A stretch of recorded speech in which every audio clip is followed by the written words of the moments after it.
Olá, pessoal. Meu nome é Gustavo Reck, eu sou advogado e professor de Direito Tributário e esse é o programa Saber Direito Responde. Estamos aqui hoje com os alunos Adilson, Leonardo e Douglas, aos quais eu gostaria de agradecer a presença. Durante toda essa semana, nós estudamos as limitações constitucionais ao poder de tributar, que foram resumidas em princípios e imunidades tributárias. Sobre o tema que nós discutimos, Adilson, você tem alguma dúvida? Sim, professor. Gostaria de saber o que são limitações constitucionais ao poder de tributar. Perfeitamente. Essas limitações constitucionais ao poder de tributar, elas são cláusulas pétreas e próprias previsões constitucionais que servem como ações limitadoras à tributação dos entes tributantes. Nós vimos que os entes tributantes possuem um poder que é implementado pela própria Constituição Federal. Através disso, para que nós não tenhamos uma incidência tributária de forma desarrazoada, nós temos a presença de princípios e imunidades tributárias que servem necessariamente para frear essa ação estatal. Leonardo, algum questionamento? A União poderá, mediante tratado internacional, conceder isenção fiscal a imposto de competência estadual? Ok. A questão de isenção, nós devemos lembrar que constitui uma causa de exclusão do crédito tributário. E a expressão que fica é que um poder de tributar apresenta simetria com o poder de isentar. Através disso, nós vamos estabelecer que a isenção ela representa uma dispensa legalmente qualificada. E em se tratando desta, nós devemos analisar, por exemplo, que caso a União institua determinado tributo, somente ela poderá dispensar a exigência desse tributo por meio de uma lei própria.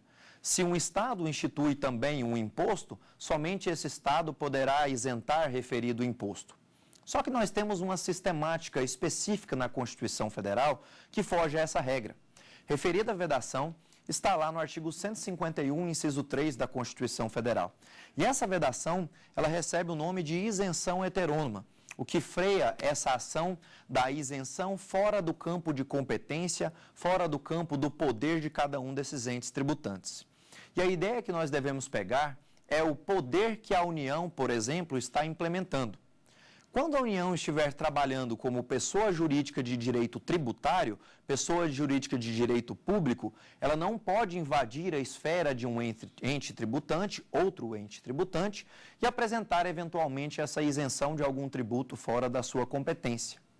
Mas quando essa União estiver trabalhando como celebrante de tratados ou convenções internacionais, ela poderia sim, justamente por trabalhar como pessoa jurídica de direito privado ou internacional, estabelecer a isenção, por exemplo, do ICMS ou de algum ISS, tributo, por exemplo, municipal. Douglas, algum questionamento?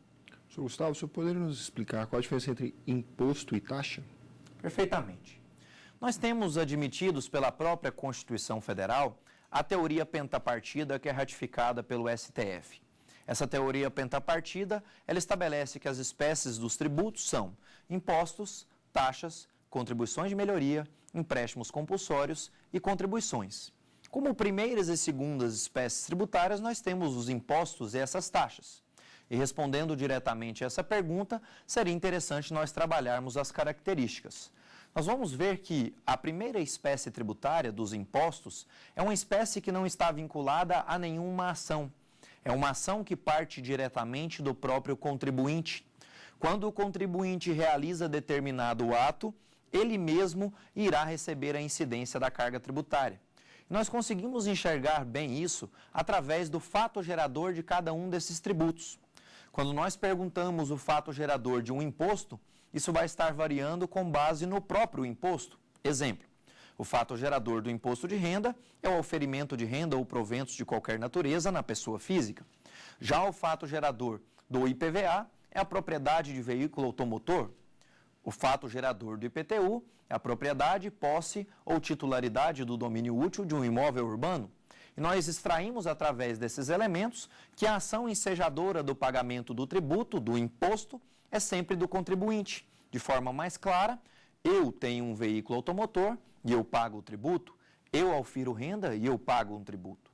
Quando nós chegamos nessa segunda espécie tributária, que seriam das taxas, já há um fato gerador próprio e definido. E ele é a prestação de um serviço público específico e divisível, potencial ou efetivo. E através disso nós conseguimos enxergar uma ação estatal, em que a expressão que nos resta é o Estado agindo e nós, contribuintes, realizando o pagamento desta prestação pecuniária e compulsória. Adilson, alguma outra dúvida? Sim, professor. Existe alguma diferença entre imunidade e isenção? Ótimo. Quando nós vamos começar, e foi isso que nós fizemos durante as aulas da semana, quando nós vamos começar esse estudo sobre imunidades tributárias, nós fizemos um paralelo sobre não incidência, imunidade e isenção. E a não incidência ficaria representada por aquela expressão lá do direito penal, em que nos traria o famoso fato atípico. E eu ilustrei da seguinte maneira. Se você é proprietário de veículo automotor, você materializa aquela hipótese de incidência e há o nascimento de uma obrigação tributária em relação a esse imposto estadual, a esse IPVA. Esse IPVA está vinculado à propriedade de veículo automotor. E a propriedade do veículo automotor, em termos conceituais, ela aparece no anexo 1 do Código de Trânsito Brasileiro. E nós conseguimos extrair que veículo automotor é todo aquele dotado de força motriz própria. Nós poderíamos exemplificar através do carro, do caminhão, da motocicleta, dentre vários outros. Quando eu expresso que a bicicleta não é um veículo automotor, ela está fora do campo de incidência desse imposto estadual. Quando nós chegamos na norma de imunidade, nós temos uma não incidência constitucionalmente qualificada, em que o próprio texto constitucional vai nos entregar quais são essas imunidades tributárias e, portanto, barreiras da própria Constituição Federal.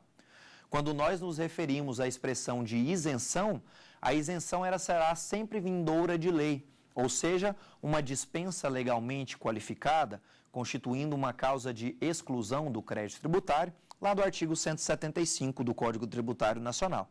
Então, a expressão correta e a mais direta sobre a diferença entre imunidade e isenção passa por não incidência constitucionalmente qualificada para essa primeira e para a segunda isenção, dispensa legalmente qualificada. Leonardo, outro questionamento? Sim, professor. Uma lei tributária pode atingir fatos pretéritos? Ok. Nós vamos verificar o seguinte. Nós temos vários princípios que são protetivos. Foi exatamente isso que nós estudamos durante essa semana, as limitações constitucionais ao poder de tributar. E essas limitações ao poder de tributar são representadas por uma série de princípios. Princípio esse que nós verificamos na quarta espécie, que seria da irretroatividade da lei tributária. Nós vamos ver o seguinte. A lei tributária, ela só poderá cobrar fatos geradores e fatos futuros, jamais atingindo fatos pretéritos. Isso constitui uma regra de direito tributário disposta lá no artigo 150, inciso 3, a linha A da Constituição Federal. Mas não para por aí. Nós temos a irretroatividade da lei tributária como uma situação que representa diretriz geral. Todos os entes tributantes devem necessariamente passar por esse princípio para entregar legalidade na sua tributação. Mas nós temos basicamente duas exceções. A primeira exceção está no fato daquela lei que é meramente interpretativa. Uma lei, por exemplo, que vem esclarecer alguma situação em relação ao próprio tributo, alguma situação inerente ao pagamento deste, dentre vários outros exemplos. E um segundo plano, aquela lei que é mais benéfica ao contribuinte em relação à aplicação de penalidades. E nós devemos lembrar que tributo não é multa e multa não é tributo, por permear aquela expressão do artigo 3º do CTN, que não constitua sanção de ato ilícito. Essa sanção de ato ilícito nada mais é que essa multa. Multa que não constitui tributo e, se ela for mais benéfica ao contribuinte naquela disposição nova de lei, ela pode sim caminhar e retroagir, atingir fatos pretéritos. Então, como regra, não pode, salvo essas duas exceções. Douglas, algum novo questionamento? Professor, quais são as imunidades tributárias? Perfeitamente. Nós temos 5 espécies de imunidades tributárias que estão dispostas na Constituição Federal. Nós já vimos que essas imunidades são dispensa por não incidência constitucionalmente qualificada. Nós temos no artigo 150, inciso 6 da Constituição Federal, 5 alíneas. A primeira alínea estabelece a imunidade recíproca. A segunda, a imunidade dos templos de qualquer culto, a linha B. A linha C representa a imunidade dos partidos políticos, entidades sindicais, entidades de educação e assistência social. Na linha D, nós temos a presença da imunidade dos livros, jornais e periódicos. E para finalizar, na linha E, a última espécie de imunidade principal, separação interessante de observarmos, é a recém-incluída pela Emenda Constitucional número 75 de 2013, a imunidade dos videogramas e fonogramas. E apenas para a gente exaurir esse tema, devemos lembrar que as imunidades tributárias são aplicáveis a impostos como imunidades principais. Portanto, os entes tributantes não podem instituir impostos sobre renda, patrimônio e serviços. Basicamente, isto em relação à disciplina de imunidade tributária como forma de espécies. Nós temos ainda, apenas para fechar a pergunta, algumas imunidades que estão disseminadas pela própria Constituição Federal. Nós devemos sempre lembrar que, infelizmente, o legislador ele tem uma confusão acerca daquele instituto. Nós vimos que, se for em texto constitucional, refere-se à imunidade. Se forem leis ordinárias, via de regra, é a dispensa legalmente qualificada, se trata de isenção. Mas nós temos algumas imunidades que são classificadas como secundárias, que necessariamente aparecem no próprio texto da Constituição e vêm a ser nomeadas a título de isenções. Com essa separação, nós conseguimos entender bem todos esses elementos que diferem imunidade e isenção. Vamos para um breve intervalo e já retornamos.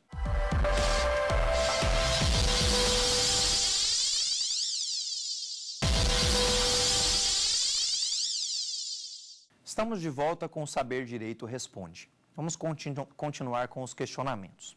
Adilson, alguma nova pergunta? Sim, professor. O ente tributante pode estabelecer alguma limitação ao direito de ir e vir por meio de tributos? Ok. Nós temos um princípio de direito tributário, que é o princípio da não limitação ao tráfego de pessoas e bens. Nós vamos observar através disso uma regra. E essa regra diz que os entes tributantes, União, Estado, Município e Distrito Federal, não poderão instituir limitações a esse direito de ir e vir. E aí, durante nossas aulas, eu trouxe um exemplo que facilitou um pouquinho a visualização da aplicabilidade desse princípio. Eu citei lá o piscinão de Ramos. O piscinão de Ramos, o pessoal ia lá, fazia a famosa farofada, como eu usei a título de expressão, quebrava tudo, deixava tudo sujo, e para justamente vedar ali esse ir e vir da população, o município competente instituiu uma tributação por meio de taxa. Referida tributação foi declarada inconstitucional. A inconstitucionalidade passou exatamente em cima desse princípio constitucional protetivo, em que não se pode estabelecer tributos com base nessa interestadualidade ou intermunicipalidade, salvo aqueles que tivessem fato gerador específico, como é o caso do ICMS. O Serviço de Transporte Interestadual e Intermunicipal é objeto de incidência desse imposto estadual. Devemos apenas lembrar de um salvo bastante importante ao final desse princípio. O salvo vem diretamente disciplinar a questão da cobrança de pedágios. Nós sabemos que esses pedágios podem ter uma separação a título de natureza jurídica.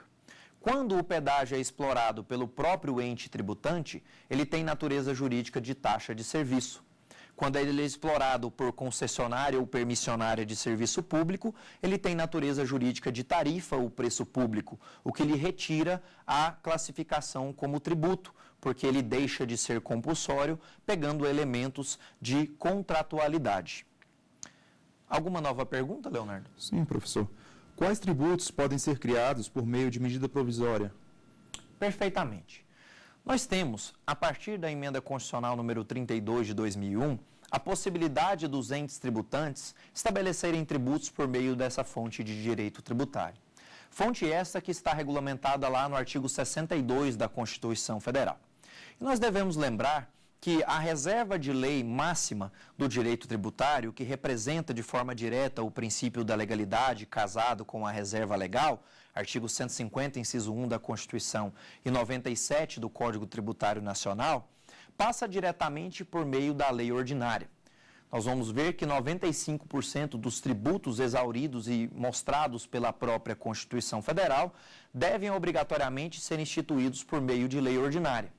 Nós só temos 4 tributos que devem obrigatoriamente ser criados por meio de lei complementar.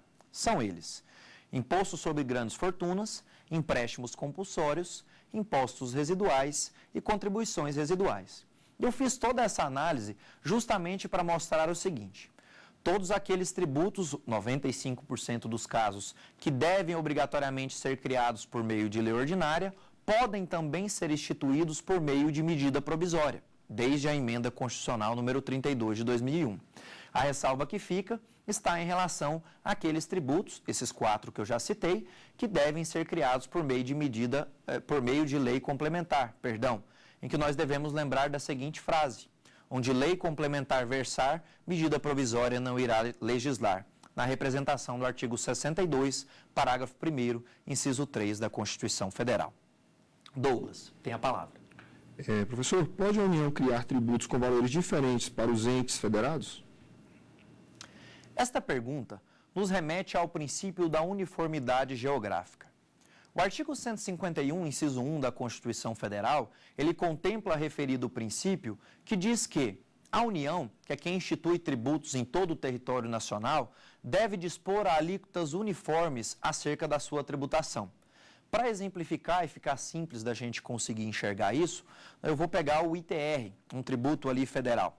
Nós vamos ver, por exemplo, que um ITR, já sabemos que ele foi instituído, mas só para exemplificar, caso um ITR seja instituído com uma alíquota de 7%, ela deverá ser a mesma em todas as regiões do país. É isso que defende essa uniformidade geográfica. Mas nós temos um salvo importante que deve ser analisado sobre 2 óticas. A primeira ótica é a seguinte: vamos supor que esse ITR tenha uma alíquota de 7% em todo o território nacional. A região sul e região sudeste, que são regiões mais desenvolvidas, não poderão ter uma alíquota, por exemplo, de 8%, que seria maior do que essa de 7% de todo o território, sob pena de violar outro princípio, que seria da igualdade ou da isonomia. Mas uma região que necessita de um equilíbrio socioeconômico a título de desenvolvimento, como, por exemplo, a Zona Norte, a região norte do nosso país, poderia sim ter uma alíquota diferente, menor em relação a todo o país, justamente para promover esse equilíbrio socioeconômico. Através disso, nós poderíamos ter, por exemplo, a alíquota do ITR de 7% em todo o país e de 6% na região norte, justamente com esse salvo como expressão direta da uniformidade geográfica. Adilson, a palavra. Professor, o que é imunidade recíproca? A imunidade recíproca, ela é a primeira forma de imunidade encontrada na Constituição Federal. Nós vimos aqui no questionamento anterior quais seriam as espécies dessas imunidades. E aí a expressão correta e classificatória dessa imunidade recíproca é a seguinte: os entes tributantes não podem instituir impostos sobre renda, patrimônio e serviços uns dos outros. É exatamente o que diz a linha A do artigo 150, inciso 6. Mas nós não podemos dissociar a análise dessa imunidade recíproca do parágrafo 2º deste mesmo artigo 150 da Constituição. Uma informação extremamente importante para fins práticos. Nós vamos ver o seguinte: referida imunidade recíproca, ela é extensível às autarquias e fundações públicas mantidas pelo poder público. O que, pelo outro lado, não autoriza a extensão desta mesma imunidade para empresas públicas e sociedades de economia mista. Um primeiro detalhe exemplificativo. Exemplo: o Estado não pode cobrar um IPVA de um carro de propriedade do município. O município não pode cobrar um IPTU de um imóvel urbano de propriedade da União. Exatamente isso que se defende. Mas uma análise importantíssima do posicionamento dos tribunais, principalmente em relação à extensão dessa imunidade. Primeiro, sabemos que a regra, ela abarca autarquias e fundações públicas, mas ela não autoriza a extensão dessa imunidade para empresas públicas e sociedades de economia mista. Entretanto, nós já tivemos a extensão dessa imunidade para algumas empresas públicas e sociedades de economia mista reconhecidas pelo STF. E aqui eu cito o RS 601-392, que admitiu a extensão dessa imunidade recíproca para a empresa pública denominada Correio. O Correio, por prestar serviços com fins de estatalidade, ele tem a extensão desta imunidade recíproca. Leonardo, algum questionamento? Sim, professor. É possível a criação ou a majoração de tributos por meio de atos do Poder Executivo? Ok. Através disso, para responder essa pergunta, eu preciso do princípio mais importante do direito tributário. Esse princípio é o da legalidade, artigo 150, inciso 1 da Constituição Federal. E através disso nós vamos encontrar o seguinte texto: a União, o Estado, o município e o Distrito Federal não poderão exigir ou aumentar um tributo senão em virtude de lei. E nós vamos ver o seguinte: a título de fontes do direito tributário, nós temos leis ordinárias, medidas provisórias e leis complementares que podem implementar a instituição de um tributo, ou seja, a sua criação. E isso constitui uma regra. E aí, respondendo a pergunta de forma bem específica, um ato do Poder Executivo, como por exemplo um decreto, jamais poderá efetuar a criação de determinado tributo. Somente a lei pode assim proceder. Contudo, nós devemos lembrar algumas exceções. Esse princípio da legalidade, ele pode ter na segunda vertente suas alíquotas majoradas por meio de atos do Poder Executivo ou, no caso, decreto ou portaria do Ministério da Fazenda. E aí é interessante sempre nós pegarmos aquela lista de exceção para lembrar na hora tanto da aplicabilidade prática quanto na hora de resolução de provas. Quais são os tributos que são exceção à legalidade e que podem ter apenas suas alíquotas majoradas por decreto ou portaria do Ministério da Fazenda? O imposto de importação, o imposto de exportação, o Imposto sobre Produção Industrial, que é o IPI, o IOF, que é de Imposto sobre Operações Financeiras, a CID Combustível, que é uma contribuição interventiva, e o ICMS Combustível, com a ressalva de que ele precisa de normativa dos Conselhos Fazendários, o famoso CONFAS, que eu cito aqui, a Lei Complementar número 24 de 75. Douglas, mais algum questionamento? Professor Gustavo, como se aplica o princípio da capacidade contributiva no direito administrativo? Perfeitamente. O princípio da capacidade contributiva, ele está disposto no artigo 145, parágrafo 1º da Constituição Federal. Fica simples de nós ilustrarmos esse princípio da capacidade contributiva a partir do momento que nós lembramos de uma frase, de uma expressão. E a expressão é a seguinte: quanto mais se ganha, mais se paga. O casamento desse princípio da capacidade contributiva com o princípio da igualdade, bem como da vedação ou confisco, representam a máxima de nosso direito tributário voltado para a consecução das garantias e direitos fundamentais do contribuinte. Através disso, ele terá a essência do princípio da igualdade. Então, a capacidade contributiva, ela passa diretamente sobre uma análise de progressividade de determinados princípios, e especialmente tributos. Nós vamos ver o seguinte, questões que são bastante exigidas. Nós temos tributos, impostos, que são progressivos por natureza, ou seja, pelo próprio texto da Constituição Federal. São eles: Imposto de Renda, ITR e IPTU. Nós temos tributos que têm uma progressividade implícita na Carta Magna, e é apenas o IPVA. O IPVA ele não é progressivo, segundo os dizeres do artigo 155 da Constituição, mas ele pode ter suas alíquotas diferenciadas pelo uso e pelo tipo. Ora, se eu atribuo uma diferenciação de alíquotas pelo uso e pelo tipo, eu estou trabalhando uma progressividade, ainda que implícita. Mas a expressão que deve ficar bem clara é que, para a legislação, o IPVA não é progressivo, só de forma implícita. E para a gente fechar esse raciocínio, aplicação prática de dois entendimentos dos tribunais superiores. Em relação ao ITCMD, Imposto sobre Transmissão, Causa-Morte e Doação, nós temos o STF já reconhecendo a possibilidade, ainda que não tenha no texto constitucional, da aplicabilidade de alíquotas progressivas para este imposto estadual. Por fim, a súmula 656 do STF, ela traz uma vedação da progressividade em relação ao ITBI, Imposto de Transmissão de Bens Imóveis de Competência Municipal. Através disso, ela traz uma vedação por ausência de previsão constitucional para que se implemente esta progressividade de alíquotas neste caso. Portanto, esse é o fim do nosso Saber Direito Responde de hoje. Gostaria de agradecer a presença dos alunos que estão aqui, especialmente de todos que acompanharam aí as aulas durante a semana. Me coloco inteiramente à disposição de vocês para esclarecimento de quaisquer dúvidas. Uma satisfação enorme poder estar aqui estudando com vocês e espero voltar em breve. Obrigado. Ficou com dúvidas sobre o assunto? Então mande um e-mail para nós, saberdireito@stf.jus.br. E você também pode estudar pela internet acessando o site tvjustiça.jus.br.